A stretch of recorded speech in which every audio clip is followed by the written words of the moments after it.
Hold a smile.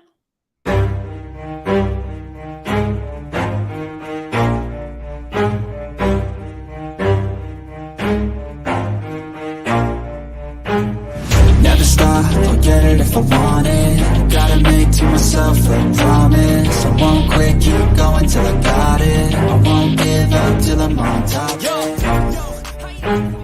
Never stop, I'll get it if I want it. Gotta make to myself a promise. I won't quit, keep going till I got it. I won't give up till I'm on top. Yo, no, I ain't the type to give up. If I do something, man, I do it till I get what I want. I turn a business out of nothing into something I love. I got a poker face, but honestly, I'm not one to bluff. I flip a switch, never miss, man. Welcome everybody to Connected Live. This is going to be an amazing conversation. We are here with Heather Ford. Heather Ford is the director of the customer experience here at Connected. And we're going to talk about some of the big ideas of business, how we're moving the needle on the customer experience. Heather, it's so good to see you today. I'm so excited to be here. Thank you, Julie. Thank you. And tell us a little bit about what you do and what you love about your job. I love my job because of the people that I get to surround myself with. So, ambition is a really great way to describe the atmosphere here at Connected. So I think that's huge. And I find myself constantly trying to level up. But I also love being able to work one-on-one with our customers through a phone call or an email just to touch base and gather feedback and ideas on ways that we can improve, and then take their individual experience, what they need, and find a solution to the issue that they're having or provide the support needed just to enhance what they're already doing. Amazing. And today, what I'd love to talk to you a little bit more about is the customer experience. It's definitely something that I'm very passionate about. One of the things that I mentioned earlier was that my father was a chef and he worked tableside for a lot of very important people. And so one of the things that was drilled into my head was service. And with the customer experience, it really is all about service. How do we serve our customers so that they have what they need and they want to keep coming back and back to get whatever it is we're selling? And our audience today is people that are using the Connected program and getting new customers from that. So I'm just wondering, what is it that you want people to kind of lean into when they think about the customer experience as they individually have their customer experience from their businesses? What should they be thinking about to take their customer experience to the next level? I think leading with empathy and always being able to put yourself in that individual person's shoes. I learned a long time ago that the first thing that people remember is typically the last interaction they have. So that's often what they're going to view as far as a brand goes. And that's really important to me. So when it is an email or a phone call, I try and lead with a very genuine nicety. When I sign off with them, that's really important to me. And then service is absolutely everything when it comes to a business. If they don't have what they need at their fingertips, they're going to have these frustrated emotions. They're going to feel like they're a little helpless, or that the solution is not there for them. We should be able to provide that from the very beginning to make everything smooth sailing. Smooth sailing. You want to have smooth sailing, lead in with empathy. And, one of the things that attribute to smooth sailing is having the actual process, the customer experience process.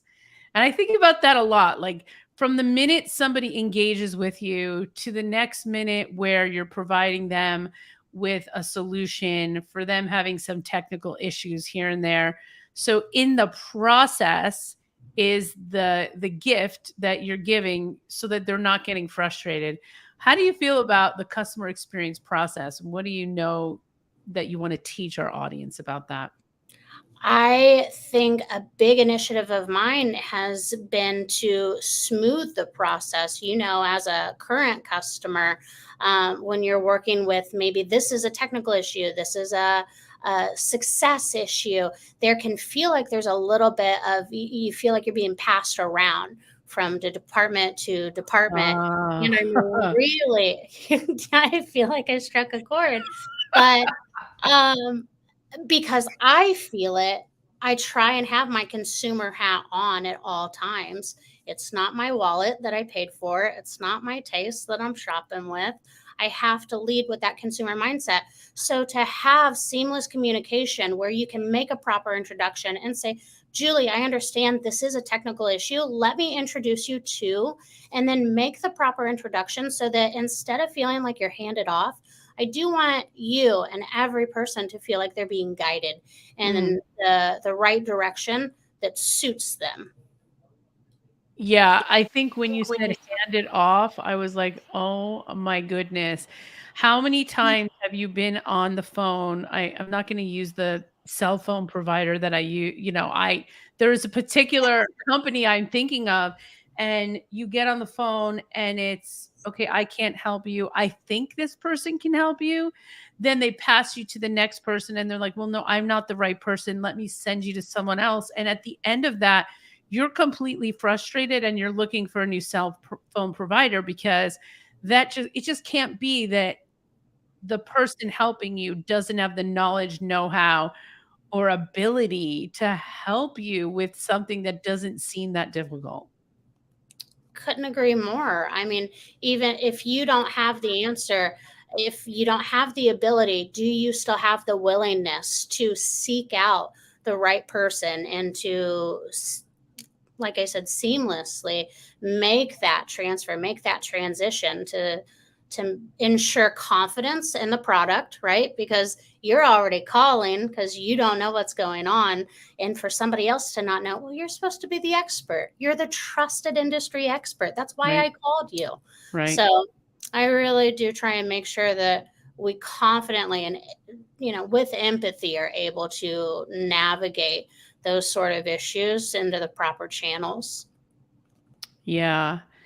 Yeah, it's like accountability for the customer, really understanding the customer's needs and how to get them from the beginning to the end with actually an experience. Is that when you have a customer, you want them to have an experience with you because Yeah. that is the thing that's going to bring them back. So I have a question here. Let's see what we have. This is from somebody. It says Real Me Campaign. I've been trying to streamline my customer experience, and I have found that my employees get easily frustrated. How do I build team cohesion? Wow. That's a big one. I mean, and I work for a startup company, so I feel like there couldn't be a more perfect question because we're constantly seeing changes.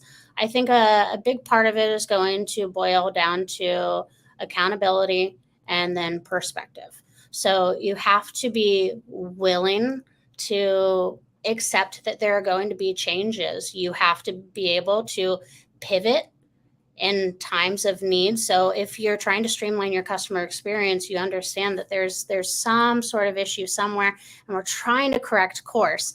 Often when we correct course, we have to move. We have to just reposition ourselves. But with your employees getting frustrated, we need to ask why. Is it because Mm, why we're making so many changes? Is it because why these changes aren't actually solving the problem? So I know for me, one of my big initiatives, like I had mentioned, was making sure that people didn't feel like they were handed off. They can't possibly, I don't want them to feel like they're a burden when yeah. they're calling somebody. So Mm. as an employee, I feel that too. I don't want to feel like I'm getting the brunt of it. So as far as your team cohesion, making sure that as you make all these changes, explain why and how they'll actually make a positive impact. Yeah. And I think it goes down to the how much do I really care about the customer from a personal perspective, right? Because every interaction we're having is a human interaction. And if you're guided by some sort of deeper purpose, then you understand how important it is. Mhm. But if you're going to your job just to get a paycheck, well, then that's a different story. Yeah. It's like I'm overflowing with purpose and passion, and because of that I'm serving my customers' needs. That's really the best state to be in, and Yeah. understanding how that person that is dealing with the customer is connecting to the work that they're doing. And that builds that excitement within the team. It builds the team cohesion. It builds the, hey, what are we doing next to serve our customers, rather than I'm going to do my job because I have to. Yeah. Of It's a course. different. Yeah, it's empty when you don't care, when you don't acknowledge that there's somebody else on the end of this, of the other side of the equation. This is directly impacting them. This 10-minute phone call or task, it does affect you, but Yeah. also this is directly impacting somebody, in our case, their business, what they're trying to build. So to be able to empathize with them and really put yourself in that mindset of, I we're helping because we need to find a solution because this is bigger than me, I think is so important. It is bigger than you. And at the end of the day, you could be really helping somebody build a business that is really making an impact in the world. So, we have another question. What do you do about burnout? You seem so positive and upbeat. What happens after you're mitigating all the issues that are going on? How do you keep the positivity going when you're struggling through something that doesn't seem so easy? Oh my gosh, yeah, you speak on it. You speak on it. I'll be the first. You walk up to me with a problem here in the office, and I'll shoot you a little look. But I know that, like, if you could have solved it on your own, you wouldn't have been here. I'm naturally a pretty positive person. I mean, I think early in my life, as I had um, sad circumstances, I realized that someone somewhere has just had the worst day of their life, and it really is a choice. Today is not mine.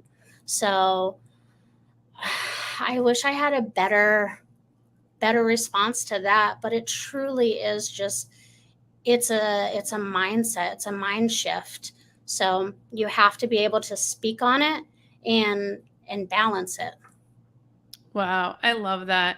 And Heather, you're balancing it. You're doing the customer experience in such a way that people are responding, and people are coming back for more. So, in closing, what would you like the audience to know about building the customer experience in the most positive way?